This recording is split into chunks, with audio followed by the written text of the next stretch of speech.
Welcome to our second in our series of online advice sessions for people who are supporting children with Down syndrome during the coronavirus pandemic. I'm delighted to have Rebecca Baxter join us this evening. Rebecca Baxter is a friend and a colleague and collaborator for many years now. She is an absolute expert in Down syndrome and a speech and language therapist. So I'm going to hand over to Becky now to deliver our session on promoting language learning. Thank you, Kelly. And never called Rebecca Baxter, which is also a little bit strange. First, I want to say thank you to Kelly for organising tonight and for inviting me to participate. I think you've done an amazing job in organising the session, coordinating it and delivering the literacy session last night. Hoping tonight to go through some practical ideas for promoting language learning at home, particularly for parents.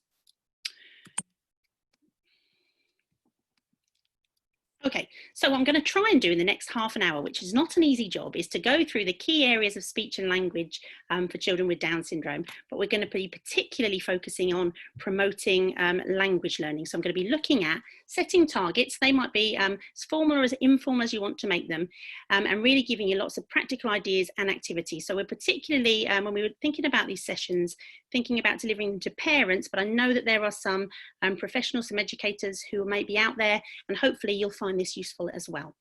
I'm also going to try to cover from birth to adulthood. So not only have I chosen a massive area, I've also now got a massive age range to cover. What I'm going to try and do is to give you some practical ideas, some principles that you can apply to your individual child, or the child that you're working with in terms of promoting language learning. And the first thing I wanted to say is I know that the last 9.5, 10 weeks have been a very difficult time for a lot of people. But unless you have spent the last 9.5, 10 weeks in silence, you can already tick off that you've been doing lots of work on language learning already. Because this is something you are going to be doing at home all of the time. And whilst schools, nurseries, colleges are providing lots of fantastic input to the children, you are going to be targeting your language at their level and involving them in conversation all the time. So please bear that in mind and remember that, and go to bed tonight happy that you've been working on that already. Now I'm going to give you some other things that you could try and include within your regular day as well. So in terms of speech and language, it's one of the biggest areas of difficulty for children with Down syndrome. As I said, we're going to try and really focus on language learning this evening. So within that, I would consider vocabulary, so single words that the children know and are able to use, combining words, so instructions that they're able to follow, and phrases, sentences that they're able to use, and also grammar, which is obviously much more tricky. I have also included communication, because language is really important and it underpins everything. It underpins our thinking, our planning, when we're reading, when we're working out number, equation. But probably the most important thing is it's for communication and communication with others. So I couldn't do a session on language without including a couple of slides on communication. I'm not focusing on pragmatics, social use of language really this evening, or speech in terms of intelligibility and clarity, but I may have snuck a slide in on the end to try and get that in there. Okay, so what we know about vocabulary is it develops more slowly in the early years. So our younger children will be learning new words all the time, but they're just learning them a little bit more slowly than our typically developing children. However, it becomes a relative strength for our teenagers with actually words they know. They end up with this massive bank of words that they know, and it's a relative strength area in terms of their speech and language development. We're going to talk about receptive skills and expressive skills. So receptive vocabulary are just the single words that you know and understand, and expressive vocabulary are going to be the single words that you can produce. So either in terms of saying them or signing them. What we know about our children with Down syndrome is they need more exposures to a word to learn meaning, so we want a bit more repetition of those words, and that they have difficulties with fast mapping. Now that just is a posh word for meaning you hear a word in a sentence, you take out that key word that you want to learn for understanding, you remember it and you store it, and then you know it for future use. And that is more difficult, and it's even more difficult for longer words, multisyllabic words, and words with lots of sounds in them, and also where you use that word within the sentence.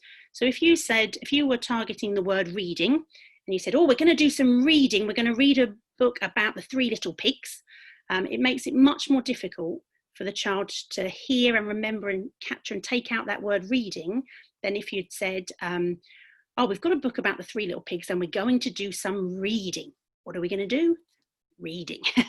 So try and think about, when we choose our vocabulary targets, making it really clear for the children. So first thing I want to say is, from this evening, it would be really great if you could have a think about choosing some vocabulary targets. So for the early years, think about our different categories. So think about nouns, objects, people, verbs, action words, adjectives, colour, size, prepositions. Those are our position words: in, on, under, next to, behind, above. Any words that you think, oh, my children doesn't know many of those, they would be really good targets to choose for tomorrow. I've highlighted verbs there, as verbs are a particular challenge for our children. We know that they often miss them out of when they're talking of sentences. And actually, verbs are really, really important for later, more complex language and grammar. So if you think tomorrow, oh, I can't really remember what Becky said, remember, do lots of work on action words. Take lots of pictures of your child doing different actions, your people at home doing different actions, and think about, when you're talking about what you're doing, naming, oh, you're doing some lovely writing, oh, you're playing with the, whatever it is that you have at home, you're playing with the cars, oh, you're writing about the Egyptians. Think about those target action words. So those are for our early years. If you look up for checklists of early language development, there are lots available, or you could keep a list of the ones you're working on. And I would just wanted to mention now, there is a program called See and Learn, which is developed by Down Syndrome Education International. I'm going to mention that at the end and give you the link for that. But Down Syndrome Education International have a set of checklists and have some resources for working on early vocabulary, so they're very worth having a look at. Second area I wanted to think about in terms of choosing vocabulary targets is differentiating home learning. So if you listened to Kelly's literacy session yesterday, there have been loads of words come up that you could use to target your literacy: sentence, word, sound, phoneme, phonics. Any of those would be really good targets for our children. Joe's going to be talking about number later in the week. There are loads of number words you could choose for vocabulary targets. I'm going to use some topic or subject examples today. So if your child is doing some work, let's say they're in year 5 and they're doing some work on deforestation, you could choose some topic words about deforestation. Now, over the last half term, we have spent, I and my team have been spending lots of time supporting our children that we normally see in school at home, and supporting parents with their home learning. And some schools have provided excellent supports and resources for differentiating home learning. Other schools, maybe not quite so great, shall we say, and parents have said, we've had access to what the rest of the class have got, but actually that's not an appropriate level for us. What I would suggest you do is to look at the topics, look at the year subjects. We've had everything from reception on the move and the Arctic up to Chinese dynasty and renewable energy. Choose some of those vocabulary words to work on. So you can work on your child knowing some of the key vocabulary about that topic, and then we're going to look at putting that in sentences in a minute. The other thing just to mention is social or personal words. So you could choose anything about what your child is interested in, is an ideal one. But also think about when your child goes back to school, they are all going to be talking about COVID-19 and social distancing. Does your child know those terms? And I don't mean they need to know the in-depth ins and outs, but they will want to, it would be good to prepare them for going back out by knowing some of the words that are going to come up. The other thing to think about is if your child is about to enter a new environment. So I'm particularly thinking about transition time. So children who are about to start school, choosing new vocabulary about school routines, like do they know lining up? It would be really great for all reception teachers if children knew what lining up meant when they started school. Do they know what sitting on the carpet means? It doesn't mean you can sit anywhere in the room and roll about.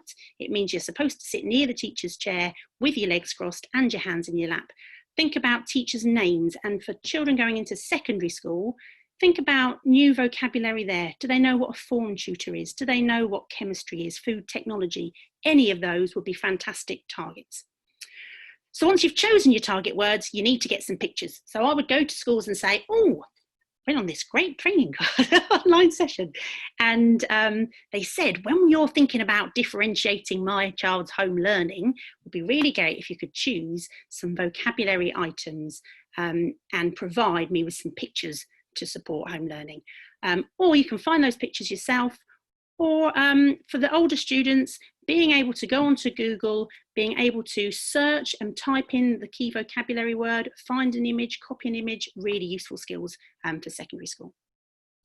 So choose targets that link together, so words from a particular topic, literacy, numeracy, subject related, or transition, because there's some evidence about choosing and working on storage and retrieval with linked words will be beneficial, and it will certainly expand your knowledge around those words. I'm going to talk about that in a second. And you want to make sure your child has a range of words, so not just nouns, concrete words. So for our younger group, we want to think about matching, selecting and naming. It's a really good way of teaching vocabulary. You show them the picture, you tell them the picture lots and lots, and they have to look really carefully at it to match it. You can do that with younger children or older children. And once they've matched them loads of times, if you say, oh, where is Henry VIII? And they can pick up the character that is Henry VIII, you know that they know, are familiar with that vocabulary in that picture. And then you can work on naming it, making it an expressive target. Word webs are fantastic for working on vocabulary. So you get your target vocabulary word, you put it in the middle of the web with a picture, and then you put all the words around the outside that you can link to that word. So that might be about where you might find it, what it looks like, what it sounds like, what colour it is, describe it. Any of those links you can make, fantastic. Having vocabulary mats, so you put those vocabulary items on a piece of paper that you have on the desk. When you're working on that topic, you have it available there. There's an example there of a maths mat. So when that child's doing their maths, they get out their vocabulary mat about their maths vocabulary to remind them, oh, what does that one line mean? Oh, take away. I always get that confused with divide, but I can see it there. Make a personal dictionary. So just get a notebook and put your key vocabulary words in there. You could include your word webs, have some linked pictures in there, and then we could put some sentences in there when we get on to the next section. When your child's familiar with these new words, these new items, you could match them to the picture, match the word to the picture, match the word to the definition. So match Henry VIII to Henry VIII, or match global warming to a definition of global warming, whatever the topic is you've chosen. Our young girl in the corner there, she's actually placing her animal pictures. So she knows her animals and she's placing them on where she'll find them. So which ones do you find in the sea? Which ones do you find on the farm? So she's, again, expanding that understanding. Make presentations. So that's one of my top tips. When your child returns to school, it'd be great if they went back with a presentation about what they've been learning. So that could be their book, they could take their dictionary, that would be a really nice way of sharing what they've been doing, or they could make it on a nice A3 sheet, or make it on the computer, programs like PowerPoint. I'm going to mention special stories later on, and video record those presentations. So video record your child talking about the pictures, talking about what they've learned. You could practice those videos, make them even better.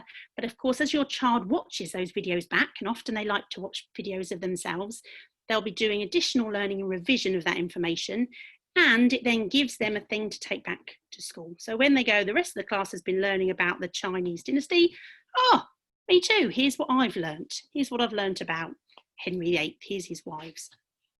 Remember, we're working some of those receptive targets and expressive targets. We might not be able to share all of that information really clearly, so it'd be nice to have some sentences in there that the child can talk about and an adult or friend can read. Okay, then we're looking at putting words together. So language is driven by vocabulary, so it's important we have quite a big store of words and keep developing that store of words to support our language. So once you've chosen your vocabulary, then start putting that into sentences. That would be perfect language work. The other thing to help you choose targets around language is think tomorrow I'm going to spend 10 minutes writing down what my child says, or record 10 minutes of conversation about your child and look at what's missing or what are the mistakes and what are the next steps. How could I expand that? And we're going to talk about that in just a second. And the other thing I just wanted to mention following the literacy session is obviously if you've got a child who's writing, looking at their written work will also give you some good ideas about what could be a good target to work on. Are they always missing out is? Are they starting to use connectives? So these are some of the targets you might have. And again, have a think about your child. Understanding and expression might be at a different level. Look at their keyword phrases. Are they saying 2 keyword phrases? Are they saying mummy reading? In which case you might go for 3 keyword phrases, mummy reading a book. You might want to go for some useful carrier phrases. So target some sentences like, this is a, here is the, I can see, can I have. They're all really useful sentences for children to use in their everyday language and when they start recording at school. Think about what comes next. What words are they missing? How can I expand their language? If they say mummy reading book, we're missing mummy is reading a book, or mummy's reading a book about, where can we go next? And connectives are a really good one linked to that expansion. So do they use and, do they use because to try, mummy is reading and daddy is working. And that's where we can start to make that link for reading and writing. Some of the activities then: make personal books. Choose your target phrases and make books about the child and their own world, targeting their phrases, those phrases. So they get lots of practice of practicing those phrases in the book and then in everyday situations. Oh, look, what's mummy doing? What's daddy doing? Brother, sister, etc. I mentioned those useful carrier phrases. The example there is the special IAPS special story. So this child is going to school in September. They've got a book there, this is my car, this is their, this is my book. They've got the words in front of them. Even before they could read them, practicing saying, this is mine. This is where that reading, those written supports can be really helpful. So the child learns, I point to these words and I say something. Even if I'm not reading yet, it's developing great early reading skills, and it's also providing them with a visual prompt. I've got to say something. Use your word webs. Those word webs we talked about, where you put your vocabulary item in the middle and you put all your ideas around the outside. You can now use all of those ideas to support some sentence writing. And retelling and summarising is one of my favourite tips to get people to do. Being able to structure a retell about something that's happened, or to summarise something that's happened, is a really important skill for literacy and for language and communication. And you can do that about anything. So you could do it about a shared reading book, so your child didn't have to read the book. Your child could do it once they've read a chapter of their book. Can they summarise what the chapter was about? It could be about an event like cleaning out the guinea pig, or going on a walk, or it could be about their favourite TV programme that you think they will, favourite film they've watched 17 times already in lockdown. Just pause it and take some photos. So that's what I mean by using the visuals. Take some pictures of cleaning out the guinea pig, going on a walk. Take some pictures of the TV programme. Get your children to order those pictures, sequence those pictures, and to use those pictures to prompt some language, come up with some sentences about them. You could write the sentences down so they get used to practicing in the same way. And I've just mentioned sign there. Can be using signing to support this, putting words together. If you're targeting words like and or is, I would be keen to use some of those signs as well. And then finally on there is following instructions. So thinking about, if you gave your child an instruction, can you put your hands on your head and stamp your feet? Can they remember and follow that instruction? Or can they read and follow that instruction? And you can make that as easy or as hard as is appropriate for your child. So you could do it in a more formal, structured teaching way, more traditional more traditional listening, reading comprehension style activity. So the child has to listen to a sentence and follow an instruction. Can you colour the Roman's boot red? Or you could do it in a much more fun way. And one of my favourite things, I think it was a favourite thing as a child, is treasure hunts.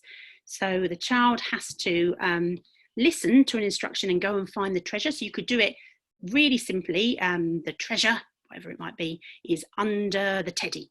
Easy peasy. Or you could do it, the next clue is in the cupboard under the stairs. Can they remember and follow that instruction? Get them to repeat. Where is it? In the cupboard under the stairs. Off you go, find the next clue. Come back, we'll read it together. Or you could even do it in terms of inferencing. The next clue is in the garden, in the building made of wood. It's got a roof, it's got a door. Dad grows his beetroot in there. I know. I'll use those clues and I've guessed what that is. And then, of course, they can write clues, come up with clues. Somebody else can write them for other people in the house. So that's a nice fun activity for working on some of those literacy skills. Right, grammar, I'm just going to touch on briefly, particularly challenging for children with Down syndrome. We did have a couple of questions about this. Grammatical morphology, so things like plural and possessive S, tense markers, function words. I'm going to give some examples for those. What we know is children provide longer utterances and richer language examples when they're using pictures to support their language. So going back to what I was saying about taking photos, it is really, really useful. But I will now be looking much more at using print, using the word, using the letter clues, even to support our non-readers, and also providing comparisons of what I'm trying to teach. And I'll give an example just a second. So these examples are for plural S and possessive S. Children with Down syndrome generally will get these, but they might come a bit later and are impacted by speech.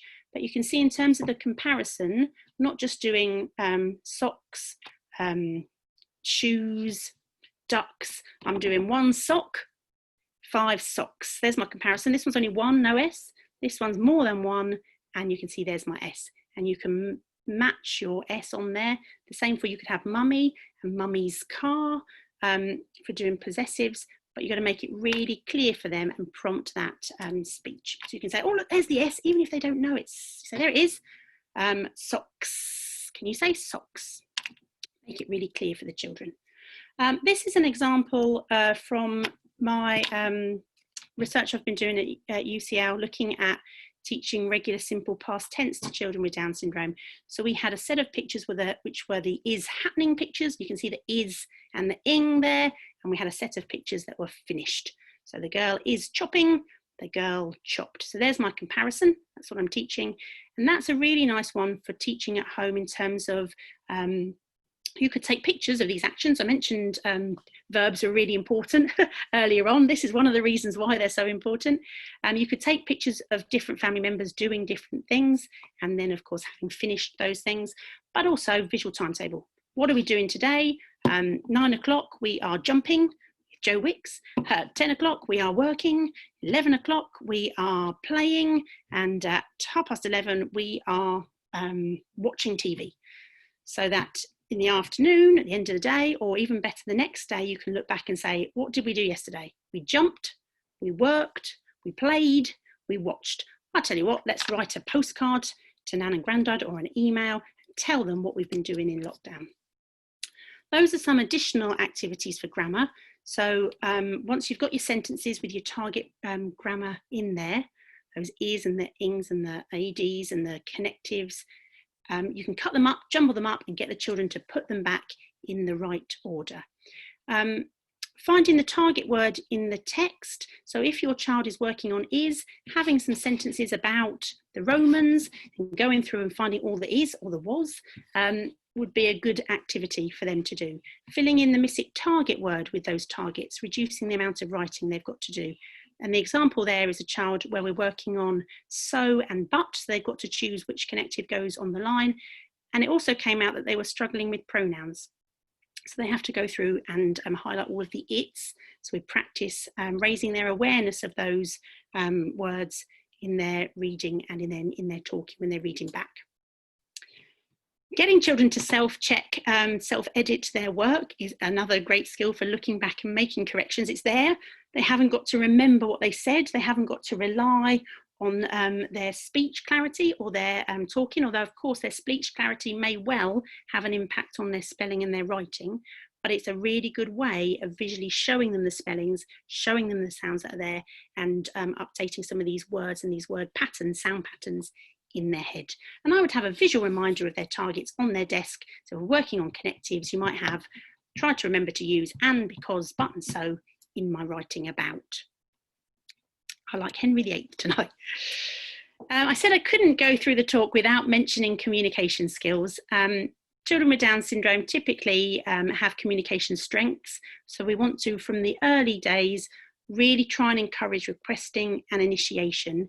Use pauses and silences as much as possible. One, give the children extra time to respond. That's just 5 seconds, seems like ages on this evening. What we also will give them is a big clue. They've stopped talking, they're not looking at me, I want to get their attention, I'm going to use my voice. And try not to be too helpful. Unfortunately, if children have difficulties with language, they're not using language as much, and they're not using their language to communicate, other people can try and step in and be helpful. What I really would ask you to do is try to do the opposite. Try to be really unhelpful. So tomorrow morning at breakfast, you're all going to sit down to breakfast, give everybody a bowl, pour cereal in 3 bowls, but not in our child's bowl. And will they say, hey, Mum, you've forgotten me, where's my breakfast? Make reasons for them to have to communicate and use their language as much as you can. Teach social phrases. So we talk lots about language, things like my turn, can I have, I like, can I do that myself, are really useful phrases. And if I was doing that, I would use visual supports and resources and things like a conversation diary, which I'm just going to show you an example of. So that's I don't want to, thanks, or I'll do that by myself. You could set up an activity where you know the child wants to do it themselves, but you're going to keep interfering just a little bit and prompt them to say, rather than going, no, go away, or just pushing you out the way. You say, I'll do it myself, please. You say, oh, of course you can, of course you can. So you're practicing that. Will you play, or can I have? You could have that on the fridge. Can I have? And you could have pictures to stick on there, ice cream, ice lolly, yogurt, banana. Maybe you want to choose one a day and then it goes in the box. I'll have 5 ice creams by this afternoon, but I can do, can I have? Learn my sentence. And the other sentence there is a longer phrase. Can you play, and it's a playground game with me, please. That is the example that a child uses at school. So they choose which friend they're going to ask and what game they want to play, and they take that sentence to prompt them to use that language. But you could definitely be practicing that at home, so that when they go back to school, you just change the pictures that you've used at home for pictures that they can play at school, and they've already learned that phrase. That would be a really great communication target. And that's an example of an early conversation diary. Unfortunately, I don't think there are many train trips on at the moment, but I Am Gardening with Daddy might be a popular one. And then these are just a diary that you make with the child, where you put in pictures of things they do a lot, and you practice the phrases to tell people about what you've been doing. So you make a really nice little book all about them, with all of those phrases that they could be saying in everyday activities. And then you'd say, oh, every time he's gardening, they're checking, they're watering their plants. What are you doing? I am gardening with Daddy. You're practicing that phrase. For our older children, conversation skills, how you greet somebody, how you say goodbye, and I've put those on there because they may well have changed when they go back to school. And you want to prepare them for different ways of saying hello, different ways of saying goodbye, staying at a distance. Conversation skills, asking questions. So if I say, I went to the woods, be able to say, oh, who did you go with? What did you do in the woods? I've got some resources, some examples of those, and I've also got something to say on question words in just a second. An example of a later conversation diary with related questions is coming up. Social stories I mentioned, so teaching children ready for when they go back to new environments or back to a familiar environment, but things have changed. who's going to be their new teacher? What are their expectations going to be? How are they going to be communicating? This could be a whole new time of independence for children with Down syndrome in schools, and with teaching assistants stepping back a bit more. Teaching vocabulary for feelings, knowing how to say I'm a bit worried, I'm not sure what I've got to do, I'm not sure what's my job. That would be a really useful phrase. And in terms of thinking about communication, we want to be thinking about keeping communication going with family and friends and peers, and how do we do that in the current situation. So Zoom and FaceTime is a really great example of being able to see your friends, but of course predominantly often rely on language. So we want to be thinking about having some supports in those times. So it could be going back to your reading comprehension. You could be doing, oh, we've both been working on the Romans, hang on, colour the Romans boot red, or whatever it was we went back to. But it could be games like Battleships or Guess Who or charades, acting out an animal. Can you guess which one I am? I'm not going to do that now. Those are some examples from our 16 plus groups. We've been doing our communication groups on Zoom. So we've had some questions for children to ask, young adults to ask. Do you prefer tennis or football, and why? So the questions are there and the children can make their choices. That's an example at the bottom there of an adapted kind of Battleships game. So we put our treasure on one of those squares, and you have to find out where each person's treasure or parrot or whatever it is. So you might say, is it on C2 or is it on the pink square? You could have that sentence phrase there to prompt them. And to have that turn-taking structure, I've got an expectation of what that person's going to say. I'm listening out for what that answer is going to be, to do that, support that conversation and support that interaction and friendships. And that example on the right there of the football is an example of an older child's or teenager's conversation diary. So if they're into football or their friends are into football, my favourite team is Southampton. On Saturday they won 1-0. That's going to be the thing I'm going to use to go in and show my friends. This is what I did at the weekend, or what I heard at the weekend. Who is your favourite team? Did they win at the weekend? So some questions that you can ask to keep that communication going. Okay, just to say about measuring progress, you don't have to. At all. I don't want to give people any more to do, but don't forget, these are things you are going to be targeting already, and hopefully maybe have a bit more of a focus on over the coming half term. So don't forget to celebrate that success. It might be a differentiated learning target within your home learning, but it doesn't have to be that formal. You could just keep a note that my child couldn't ask me in a sentence, can I watch TV, mum? And now they can. Can I watch will you play bowling with me, Dad? Whatever it is. So don't forget all of the great work you are going to be doing on that. Okay. I said I would just flag up these useful websites at the end. So Down Syndrome Education International, I'm sure most of you on here, if not all of you, will know about Sue Buckley's work.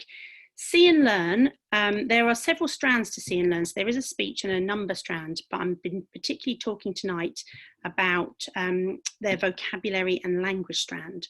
So if you're thinking, oh, I need some support or some resources for targeting early vocabulary, it's in the See and Learn vocabulary. If you're looking for putting words together, making those early phrases, there's some examples in there, some really nice resources in the See and Learn phrases.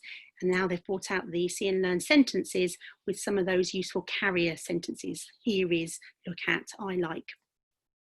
And I know Kelly mentioned last night the reading and language intervention, which is all about choosing vocabulary, developing vocabulary, putting it in sentences. I thought I would mention the colourful semantics and shape coding schemes because they come up all the time. And if you Google those, you will find resources on those. They're about colour coding language. You can give some colour coding structure to sentences. We need a noun and a verb. That might be red and blue, or we need a circle and a triangle for ears, room to put your ears in. They're out there to have a look at if you're interested. The special iApps, I particularly like the special stories where you can take your phone photos or put your photos in, type your sentences, record your voice. So you can do that with very young children, as we saw in the This Is Me book, or you could do it on your school topic, on your The Wives of Henry VIII. And I also thought I'd mention the DSA, which I know you'll know, but they have put a lot of signposts on their website to useful sites and resources. So it's worth looking back on there if you haven't for a while. Okay, so that's the end of my presentation. Oh, geez, that was a lot of talking, even for me. Some of the questions that we had ahead of the session, the pre-asked questions, I did have several questions on speech, and although I'm not really talking about speech, I thought now's the chance to get my speech slide in. So how to promote speech? Are there different possible approaches for promoting speech? My son is nonverbal but recognises sounds. I would like to know how to encourage him to make the sounds. All I would say is choose any sound that your child cannot or does not produce accurately. So for children just beginning to talk, and like the young man we just heard about, the early sounds to come up are M, B, and D. So B, D, great targets. Practice saying those sounds over and over again, or any sound your child is struggling with, maybe S, let's say. Practice that as a single sound until they can do it on their own. Vocabulary targets, when you choose your vocabulary back at the beginning, choose ones with those sounds in it. And then you're going to check that vocabulary, put it in sentences, practice that sound in words, practice that sound in sentences. Look back at your written supports, look back at text in books, underline all of the sounds. Practice when you're reading with that nice clear S sound. Children are very quick to know what they find difficult and what they're not so good at. So praise all of those attempts, make it really, really positive, and try and introduce games as much as possible.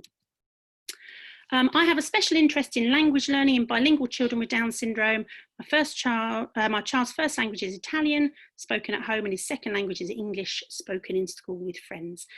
What I will say is the literature and the advice on bilingualism is exactly the same for children with Down syndrome as it is for typically developing children. We know some children and adults who speak more than 2 languages, particularly in places where it's common to speak 2 languages. The advice is the same, so you try and stick to one environment is one language and one environment is another, or one person or a set number of people.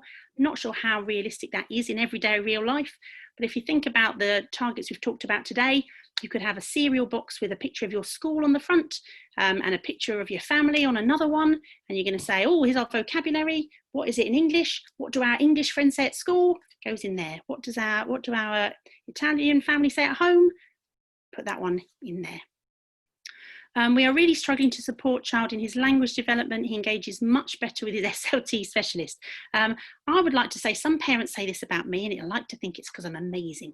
But unfortunately, I think it's about expectation and routine. So they come to see somebody like a speech and language specialist, and they go, open the door, they see your face, and they know in this room with that person, this is what I work on. I know I sit on my chair, do lots of talking activities, and then I go and play. At home, that is very, very different. Lots of time they'll be playing, lots of times they'll be eating, sleeping, bathing, doing all sorts of different routines. But what I would say is it would be great to try and build up that routine and expectation. So Monday to Friday, I know I start with a run around the garden, if you're lucky enough to have a run around the garden or walk around the block, and then it's my learning time. I sit down, that's when I do my targeted work, and then it's a nice, fun, motivating activity. In our preschool groups, which have all adapted to Zoom sessions, I had that very same question from a parent in April who said, oh, Becky, they don't want to get on with any work, they just want to play. And so we talked about choosing something that they think is really motivating. What's their favourite thing? And this is a preschool child, so their favourite thing was bubbles. So I said, you're going to have a visual and you're going to say, we're going to do this job first and then we're going to do bubbles. And you're going to offer them a chance to do the job together with support, and then they're going to get the bubbles. If they don't do the job with support, you're going to do the job and show them, and hopefully they're going to be listening and seeing anyway, so they'll be doing a bit of learning, and then you're going to get the bubbles. You're going to blow them high in the air and you're going to pop them and you're going to have a whale of a time, and then you're going to say, do you want to do the bubbles? And they're going to say, bubbles? Oh, you haven't done your vocabulary activity yet, do that first, and then it's bubbles. And if they say, yeah, great. If they say no, maybe offer them another chance, and then you put it all away. So when you come back next time, they know, if I don't do that job, I'm not going to get those bubbles.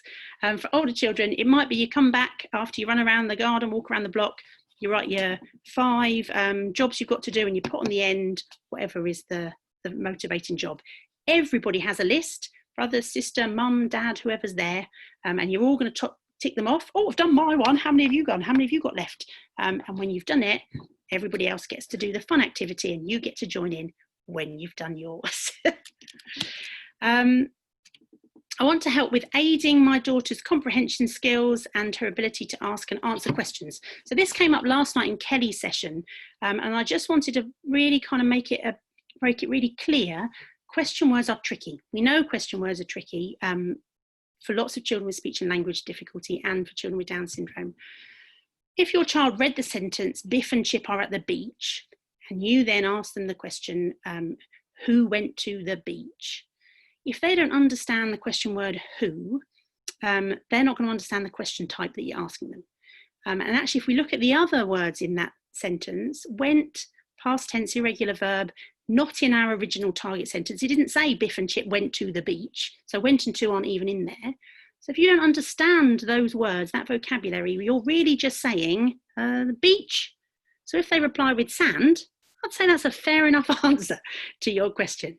However, if you said, oh, that was a great story. Do you remember Floppy was at the beach? They go, no, Biff and Chip. Ah, they did remember. They did know what they read. They just didn't understand the question. So I would start with questions that use exactly the same words. So if it says, Biff said, oh no, Chip, you would say, write the question, who said, oh no, Chip? Use the look back strategy that Kelly was talking about last night, said, oh no, Chip, and find the answer. Teach question words. Teach who means people. So who question, what are we looking for? A person. Where? We need to find a place. Start with some general questions. So who was the story about? Was it about Biff, Chip, Wilma, the Gruffalo? Where did it take place? Was it at the beach? Was it at the park? So they've got some choices and you're scaffolding it. And for conversation, think about making a picture or using a word web. I went to the woods. Great. Choose a prompt card. Who? Who did she go with? Let's find out. Who, where, what did they do at the woods? What did they do? Great. Okay, I think that is all of my pre-asked questions. I just stop sharing. It's very strange. I hope there's somebody there. I'm here. There's lots of people here. Thank you so much, Becky. That was fantastic. I've been listening to you talk for years, and I always learn something new. It was a treasure hunt. It was brilliant, as always. We've got quite a few questions to go through that have been submitted on chat. So we'll go through some of these if that's all right. The first one is, why do our children find verbs difficult? That is a question I'm researching at the very moment. Why do they find verbs so very difficult? To be honest, we don't know why. There are lots of reasons that they think they might. For example, they are not like nouns. They change all the time. So whenever you attach this morphology, it often goes on to verbs. So it means that sometimes it's jumped, sometimes it's jumping, sometimes it's jumped, sometimes it's jumped. That makes it incredibly difficult to tie that meaning to. What I would say is researchers, experts don't know. We don't need to worry about it. All we need to worry about is they are hard, so target them. The next question, would you teach one new word a day or more? I would tend to choose, probably depending on the child and where they are, I would probably choose 4 to 6 new words and to have them for at least a week. And if at the end of the week they're not clear, then I would keep them for another week. So rather than just having one, I'd introduce more than one in terms of vocabulary, but keep with them and don't add any more until they're consistent. Great. Okay. Is it usual for students to have a huge gap between the content of spoken words and written work? Oh, I'm not sure I understand the question. So they have loads of words that they are able to produce and not many they can write, or the other way around, not sure. Yeah, it doesn't actually specify. It just says there's a gap between spoken and written. I would say it's very common. Well, it's difficult. I would say we get both camps. We get some children who are really great talkers, have lots of lovely language, but actually their written work is quite limited in terms of their literacy skills. So they don't know how to spell some of the words. They don't know how to, they can't read some of the words. They don't familiar with the written form of the word. And then we have some children who really struggle with their speech and actually find it much easier to write the words. So I would say we have two camps on that, unfortunately. Okay. How do you get your child to sit and do activities? Oh, well, we talked about having a session on behaviour. I think maybe I've talked about that a little bit at the end there. Definitely having that, this is how it's going to work, modelling it for the children so they get to see how the behaviour support works.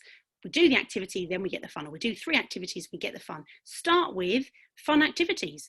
First one is playing with the cars, and next one is watching TV, whatever they like to do. So they learn the system, and then you're going to choose the first job, and they're going to choose the second job. And they're not going to get to do the second job unless they do the first job. But I tell you what works best, everybody else is going to do the second job, and you're allowed to join them when you're ready. Okay, this one's a bit of a long one, so bear with me. The child is asked work questions about photos in a Zoom meeting, okay, with the teacher, but he struggles to give the correct response, even though he knows and is familiar with the photograph. He's basically so excited to say what's in the photo that he blurts out the keywords rather than responding to the question. How do you get him to focus and respond to the question? There are a few things I would say that you could probably try. One is, does he just get the chance to have a chat about the picture and get that, oh, it's my teacher, I'm really excited to see her. I'm just going to tell you what I've got here. So he gets over that. Oh, I've got lots of things I want to tell you. I've got this picture before. Great. Told me loads about that picture. Now I want to ask you some questions. And also, can you repeat back the question? So if I say who, what's my question? So you're getting them to really think about it and remember it, because often what the children I think tend to do is they do quite a good job of masking what they haven't understood. So if you say who's in the picture and they say beach, and you say, is it the beach? And they think, no, obviously it wasn't, because you wouldn't have asked me again. I'll go for something else. So getting them to really repeat back what it is and making that link of, is it a who question? What are we looking for? Person or a place? Great. My child is 7 years old and speaks in key words. In between those keywords, she fills with indiscernible sounds at considerable speed. Is this a phase? Will it pass? It is a phase. It's often a phase that all children go through, even young children, when they're starting to bring in that kind of morphology, will just start by putting in a schwa, an kind of sound, or an sound. But what I would say is it's quite easy to get into a pattern, and they might not move on. So I would say that is a really good one to note some sentences tomorrow about when they're using that and in replacement of what words, and have those as your language target. Fab. My child prefers to communicate with adults rather than their peers. How can I encourage her to communicate with her peers? I think that is very common for a lot of children. I think adults often are, again, taking on that really helpful role.